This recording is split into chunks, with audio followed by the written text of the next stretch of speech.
ఇవన్నీ ఒక ఎత్తు అయితే ఈరోజు రాజశేఖర రెడ్డి గారు ఉమ్మడి ఆంధ్ర రాష్ట్ర నాయకుడిగా 2 సార్లు గెలిచిన నాయకుడు. అలాంటి నాయకుడికి రాజకీయాలు ఆపాదిస్తూ గెలుపు ఓటములను ఆపాదిస్తూ ఈరోజు రాజశేఖర రెడ్డి గారి విగ్రహాలను ధ్వంసం చేస్తున్నారు టీడీపీ గూండాలు.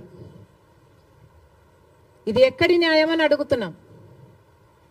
రాజశేఖర రెడ్డి గారు మన రాష్ట్రం కోసం ఎన్నో అద్భుతమైన పథకాలు చేయడం నిజం కాదా?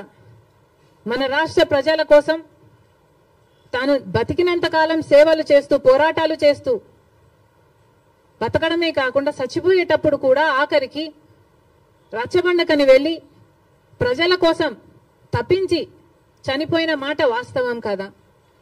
మరి అలాంటప్పుడు అంత పెద్ద మనిషి, అంత మంచి మనిషి అయిన రాజశేఖర రెడ్డి గారి విగ్రహాల జోలికి తెలుగుదేశం పార్టీ వాళ్ళు ఎందుకు వెళ్తున్నారో చంద్రబాబు గారు వాళ్ళ నాయకులు సమాధానం చెప్పాలి. రాజశేఖర